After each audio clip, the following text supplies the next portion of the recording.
This is part 1 of the Flower Granny Squares tutorial. Here I've listed the abbreviations in US terms that I'll be using in the written pattern, which I'll provide a link to in the description box below. Here you can see how each round will look as you complete it. For this blanket, we'll be using 4 different colors, making 6 blocks, and we're going to end up with 5 of each of the blocks. Here I've just laid them out and I've numbered which block is which so that when I get ready to join them later, I'll be able to put them in the correct order. Here's a list of the color combinations that we'll be using to make up each of the squares. For this project, you will need a pair of scissors, a needle to sew in ends, and a crochet hook. I'm using a 3.75 millimeter crochet hook. For this project, you could also use a 4 millimeter crochet hook. For 2 of the colors for this project, I'll be using I Love This Cotton. It is a number 4 weight yarn. It is 100% cotton. I'll be using aqua and white. This yarn recommends a crochet hook of 5.5 millimeters, so it's a little bit heavier than the second yarn I'll be using, but I found that it's actually working just fine using my 3.75 hook.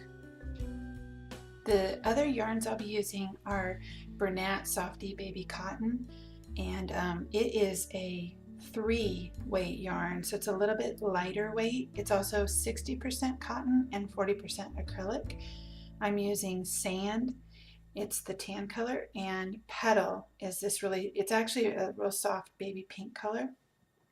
And I found that even though I'm mixing the two together, one's a little heavier, one's a little lighter, it's actually fine in this project. It does recommend a 4 millimeter crochet hook, and I'm using a 3.75 millimeter crochet hook, and it's working out just fine.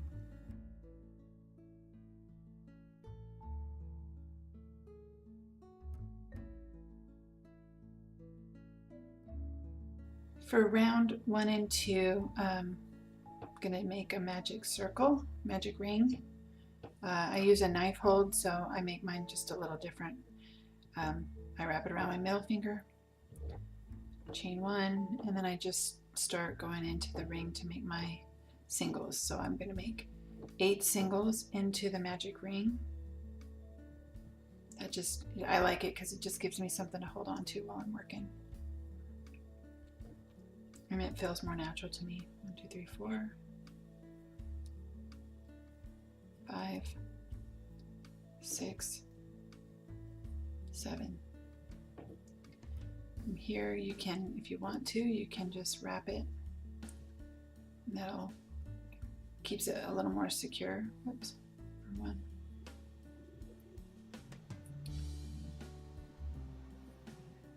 And then I just pull it a little tight, not completely tight. And then I pull up a loop, drop the yarn, come around back, and I'm actually putting my hook under my first single from the back to the front, grabbing the loop and pulling it through. Then come back around to the front, pick up your yarn, not your tail.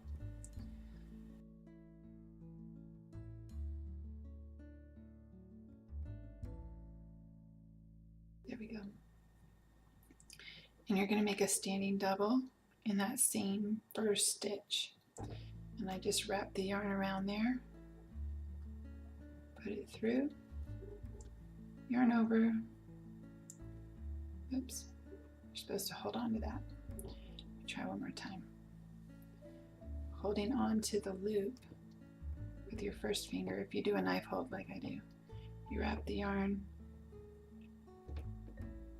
put it into the stitch. My stitches are a little too tight right now. And then you just let go and then you pull it through. That's your standing double. You're going to do a second double in that same stitch. This will all work out. In the end, chain 1, and then you're going to put 2 double in the next stitch. Chain 1, 2 double in the next stitch, chain 1, 2 double in the next stitch, and you're just going to continue that same pattern all the way around. You'll end up with 8 V stitches separated by chain 1s. And get to the end.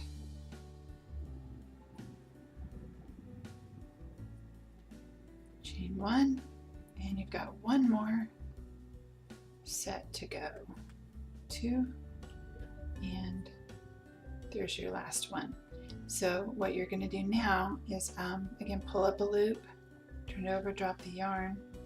You're going to put your hook into that first standing double, grab it, pull it through, and at this point we're going to cut the yarn, and we're going to pull it through just like that, and then put your hook up from the back through the back loop only of the last double you made. Grab your yarn and pull it through, and that creates the chain 1 that separates those last 2 doubles. So that's the end of round 1 and round 2.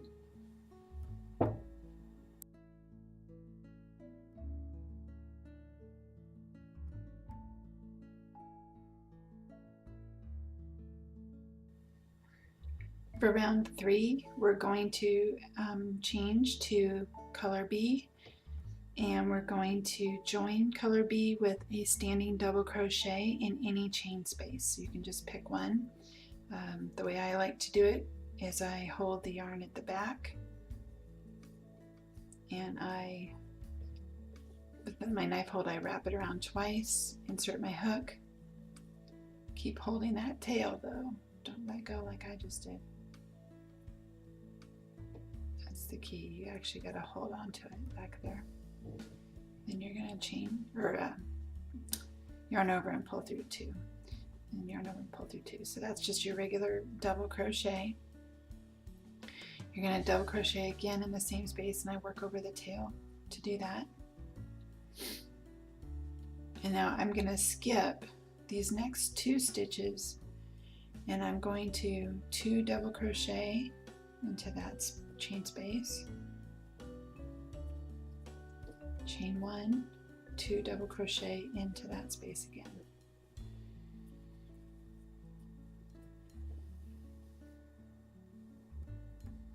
And then I'm going to do that again, so I'm just going to skip those 2, put 2 double crochet in here, chain 1,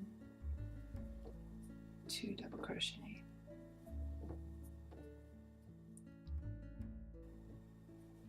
And I'm just going to continue working that pattern all the way around. Chain 1, 2 double crochet. And as I go around the circle, I'm going to come to, and I'll work over this tail just a little bit before I sew it in. So I'll meet you at the end where we'll join.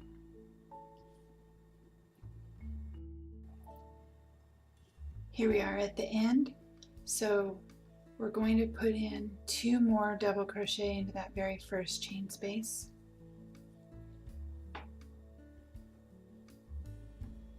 And then we'll join the same way by going under our standing double. There's just a little V right there. Put it under there, grab the yarn, pull through. Try not to split it. It's a little tricky sometimes. And cut the yarn, pull it all the way through, and now we're going to create the chain 1 by putting the hook there and pulling it through the back, and that just creates that little faux stitch, so it looks symmetrical all the way around. And that is the end of round 3.